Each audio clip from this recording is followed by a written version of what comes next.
Hi, I'm Lucy. I learned about the Lichtenberg fractal wood burning about last August. I was at a craft fair. I saw someone else had done it and found it very interesting and thought I wanted to pursue it. So I did some research online, YouTube, and some articles, and learned a little bit more about it. And so I thought I would kind of share what equipment I use and a little bit about my process in case it's something that you're interested in learning more about. So one of the things I learned is that there are two different types of, people call them Lichtenberg machines. You can either do it with a microwave transformer, which you take your microwave apart, put all your, apply all your little cords and everything and plug it in and then use it that way.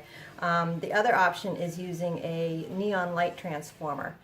And I chose to go that route because I found that, well, first of all, I didn't have a microwave to tear apart. Didn't want to go out and find one, as well as I'm not an electrician. I don't know how to attach wires and all that other stuff, so I thought that this would be a much safer route. I found one on Amazon, and one of the things that they, people buy this with was a foot pedal. And so as far as safety's sake, I decided to go along that route. So what I ended up getting was this Allenson metal, like I said, it's a 12,000 volt neon light transformer. It's got, the cord and everything built in, it's in the case, everything's hardwired in. I just felt that it was kind of a safer route for me. And what I ended up doing was, I have two probes, so I use these by hand. I know some people will use alligator clamps and stuff and touch them to their wood, which is probably a much better idea when you're using the microwave transformer, because it's got a lot higher ampage, and so it burns a lot hotter, and I think it's a little bit more dangerous. Not that this isn't dangerous, but I think that's more dangerous. So what I ended up doing is I got some coax cable and I cut a couple of the pieces of wire, copper wire, off.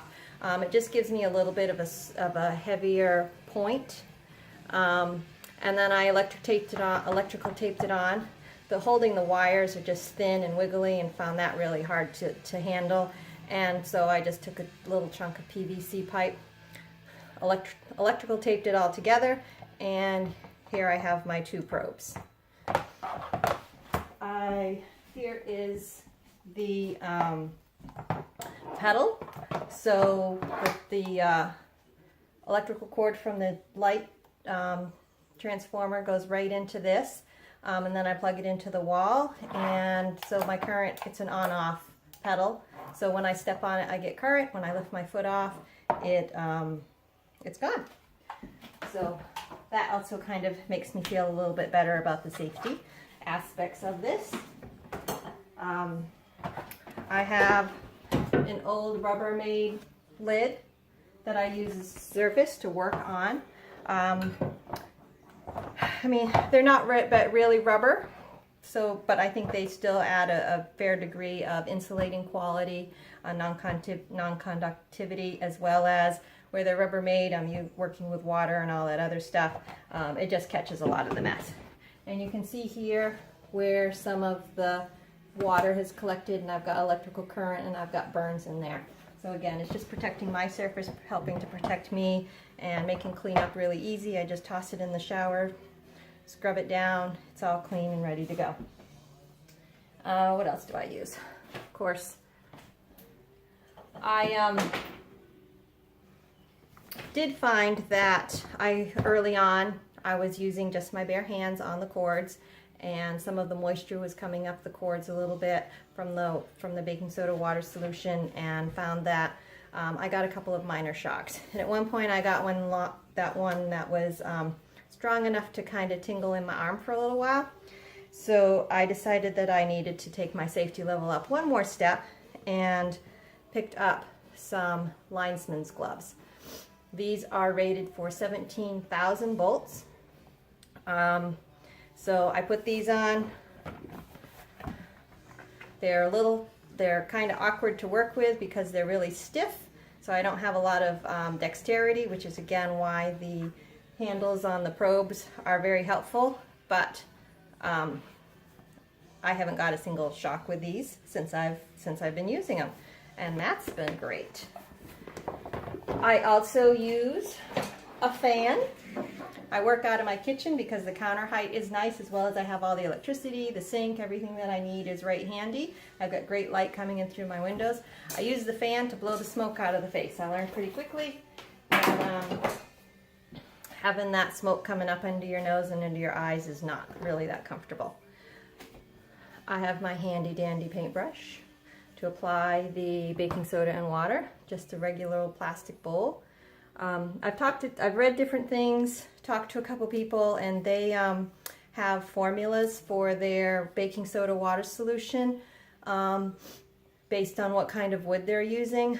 I haven't really noticed much difference between what that ratio is. I tend to go with 1 tablespoon per cup of water, and I usually only do a half a cup at a time because as I'm applying more water to the wood surface, and I get soot that's here on the end of the brush from where I'm brushing over stuff that's already been done, I find that that water gets dirty, and I don't always do it so long that I'm even using a full cup at a time. I have the baking soda, of course. I just go to Walmart, wherever, get whatever's on sale. Where is my brush? A regular old scrub brush, because when you're finished doing the burning, you need to scrub all that soot off. And this is, it's fairly stiff. It scrubs down. It's got the nice handle. It's a good size. Scrub, scrub, scrub. Get all that soot off. I have a towel that I use.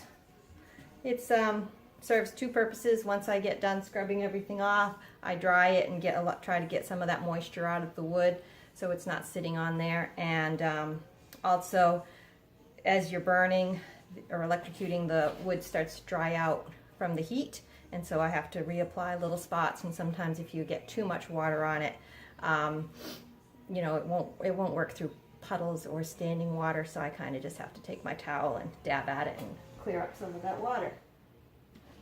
So I do all sorts. I think that's pretty much my all the equipment that I use. I do put on comfortable shoes. I like to think that they're rubber soled. They're probably not, because I don't think you can really find rubber soled shoes anymore. But I do have some nice cushy ones, and I may be investing in one of those rubber floor mats. Again, a little bit extra precaution, a little bit extra safety. I've got a 10-year-old and a 13-year-old. I would like to see them grow up. And, every time I kind of come across something that's going to give me a little bit of extra safety in there, I, try to take that and to add that to my workspace. I do all sorts of things. I do wood frames that I find. I do all sorts of bowls. Sometimes I do the inside, sometimes I don't. I have little apples and eggs and other things that I find. And then I also do, this is just like going to be a cheese board or a charcuterie board. I leave the back blank so it can be used as a cutting board, and then it can be used as a serving board too. I'm using maple and cherry. I'm doing them in 3 different sizes right now, and I guess that's it for what I use for equipment. So if you have any questions, go ahead and comment below, and I'll see what I can do to answer them. Have a great day. Bye-bye.